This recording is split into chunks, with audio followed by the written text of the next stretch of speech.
6,000 কোটি টাকা তারা সেখান থেকে বিল করে উঠিয়ে ফেলেছে। 5 আগস্টের পরই তারা পলাতক। দুদকের তদন্ত শুরু হওয়ার পরই আপনার প্রথম প্রশ্ন হচ্ছে পিরোজ পোর্টের ভলিউমটা অনেক বড় এবং এই দুর্নীতিটা একেবারে ধরেন এটা একটা অন্য রকমের দুর্নীতি।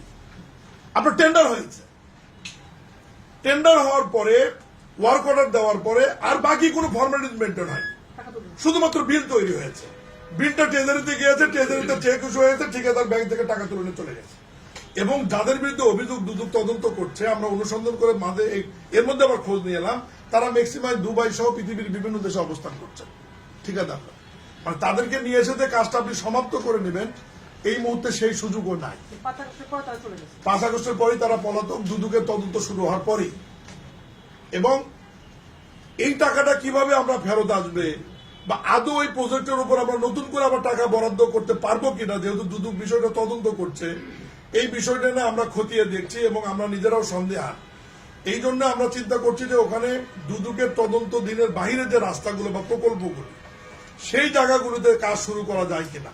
আরেকটা বিষয় আপনি যেটা প্রশ্ন করেছেন, এই প্রশ্নের মধ্যে আমি আরেকটা কথা বলি। পিরোজপুরে কাজ বন্ধ রাখা হয়েছে, এটা কিন্তু অফিসিয়ালি কোনো চিঠি নাই না, ওই উপদেষ্টারা নির্দেশনা দিয়েছে যে আপাতত কোনো কাজ হবে না, মৌখিকভাবে। Presenting Walton Crystal Series. Switch to premium. Switch to Crystal. মৌখিক নির্দেশে পিরোজপুর মতো একটা জেলায় বিগত 1.5 বছর 18 মাসে সমস্ত ডিপার্টমেন্টের ডেভেলপমেন্ট ওয়ার্ক বন্ধ। আপনার সড়ক, গণপূর্ত, স্বাস্থ্য অধিদপ্তর, শিক্ষা প্রকৌশল অধিদপ্তর, এলজিডি, জনস্বাস্থ্য, যত ডেভেলপমেন্ট ওয়ার্ক আছে, মানে পিরোজপুর জেলাবাসী বিগত 18 মাস সমস্ত ডেভেলপমেন্ট ওয়ার্ক থেকে বঞ্চিত এবং এটা আইসোলেটেড একটা জেলা হয়ে গেছে। মনে হয় যে তারা বাংলাদেশের মধ্যে নাই। 6,000 কোটি টাকা তারা সেখান থেকে বিল করে উঠিয়ে ফেলেছে। একটা জেলায় বরাদ্দ নিয়ে গেছে তারা। এবং তোফাজ্জল নামে একজন সচিব ছিলেন বিগত সরকারের, যিনি প্ল্যানিং সচিব ছিলেন, পরে মুখ্য সচিব হয়েছিলেন সম্ভবত, বা ক্যাবিনেট সচিব হয়েছিলেন, আমি ডিটেলস বলতে পারবো না।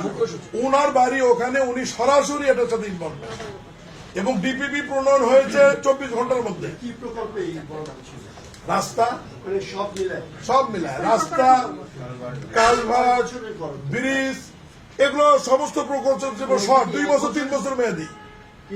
ডিপিপি 3 বছর 2 বছর মেয়াদী ডিপিপি তৈরি করা হয়েছে। দেখা যাচ্ছে যে একটা ডিপিপিতে আপনার 1,000 কোটি টাকা আছে, 3 বছরে শেষ করতে হবে, প্রথম বছরই বরাদ্দ সবচেয়ে। এরকম ঘটনা আসছে না, এটা থাকার কথা না। একটা জেলায় কি বড় প্রকল্প ছিল আরো পিরোজপুর যে এত টাকা বড়? সমস্ত ভুয়া প্রকল্প, কোন বড় প্রকল্প না। ডিপিপি আমি তো বললাম 24 ঘন্টার মধ্যে ডিপিপি রাতের অন্ধকারে তৈরি করা হয়েছে।